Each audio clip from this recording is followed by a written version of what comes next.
Hey guys, welcome back to the channel. Today, Kaylee and I are in Zion National Parks and we're doing probably one of the most iconic hikes in this national park, which is the Narrows.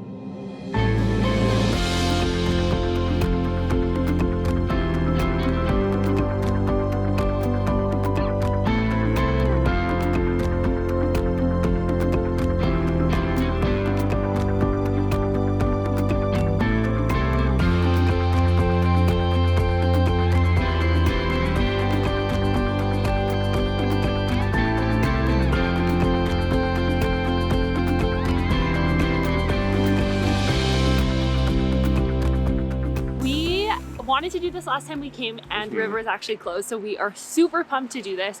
We are here in April, beginning of April. Yeah.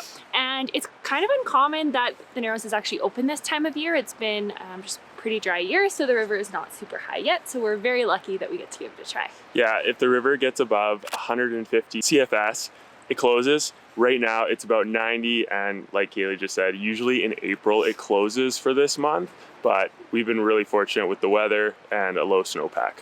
If you are planning a trip to Utah, we have a travel guide for adventure lovers that covers all of our favorite places in this beautiful state. This guide details everything you need to know about traveling through Utah, including the best hikes, natural hot springs, activities, photo spots, where to stay, the best way to get around, and super helpful tips on wild camping and finding amenities for van lifers. Covering all 5 national parks in detail, plus a ton of hidden gems outside of the parks, let us do all the research so that all you have to worry about is enjoying your trip. This guide is an instant download and we cannot wait to share it with you.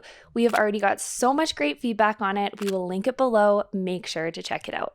So we rented our gear at Zion Outfitters, Yeah. And you can actually just walk there from the visitor center parking lot, which is really nice. Yeah, the parking lot fills up super quick in the morning. Me and Kaylee camped at Watchman's Campground last night, which was really convenient. Yeah, definitely would recommend that if you get a chance. And then to get here, you actually can't drive to the trailhead, so you either take a shuttle or you can bike along this road, which is what we've been opting for. We've brought e-bikes this year.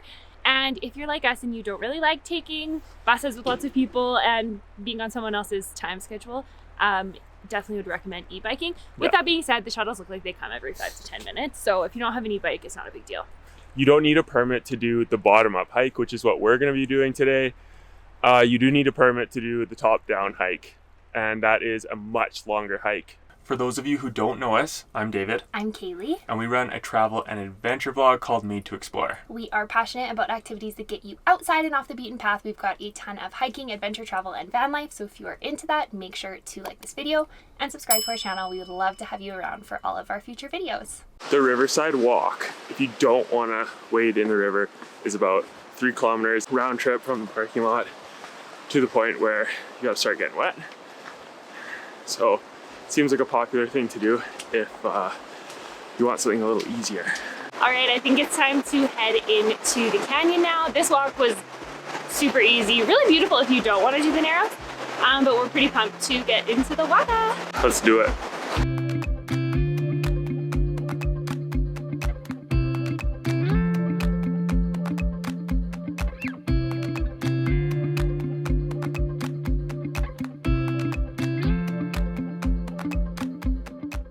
So cool already, we just started. It's amazing. Yeah, this is really neat. The current is actually a bit stronger than I was expecting, but very cool. So, first steep section, probably 4 feet high. I kind of wish I would have got the $12 waterproof backpack because I was holding it above my head, but cool, very cold. Zion Outfitters also rents the big wooden stick that we've seen most people with, and they recommended it over hiking poles. We didn't do it because we had our e-bikes and we didn't want a 6-foot stick sticking out the back of the e-bike, so we just did hiking poles, but it would be better to go with the big wooden stick that they supply for sure. It's a lot sturdier and way less chance of it breaking. Depending on the season, Zion Outfitters will set you up with the proper gear. We have the full setup right now because it's April, it's a little cold. For our day, it was about $55 per person for the gear. It's really nice gear and they have all sizes for small kids to big adults. So make sure to bring snacks and water.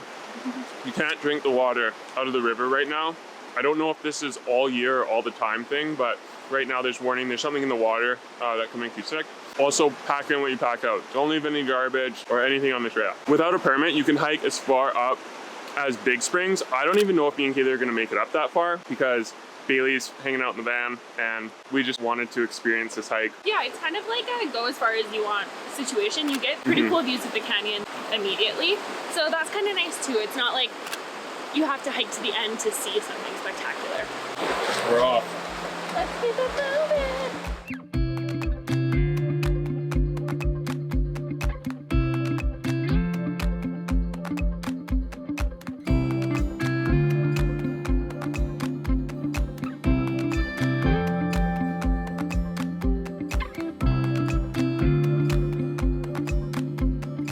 Okay guys, wanted to give you a couple tips on how to cross a river safely as best as possible. So this is pretty typical. Right behind me we have deep, slow moving water here, and then we're gonna have rapids over here, and it kind of goes back and forth. That's how the river usually flows. You'll have deep, slow moving water, and then you'll have shallower rapids. And a trick for crossing an area like this is a lot of people will cross like in the rapids right here. We've already seen this, but big boulders, fast moving water, a lot easier to slip and fall. You also don't want to go to the deep, slow stuff because you can get, you might risk getting a little close to the top of your waders. So you want to cross right before the water moves into the rapids. So this is going to be shallow. The water isn't going to be moving too quick yet, and it should be the cleanest and easiest place to cross. Bear in mind, I am by no means a river guide, but I am a pretty avid fisherman. So spent a lot of time wading rivers. We just got back from the hike, and this is without a doubt one of the best hikes in Utah.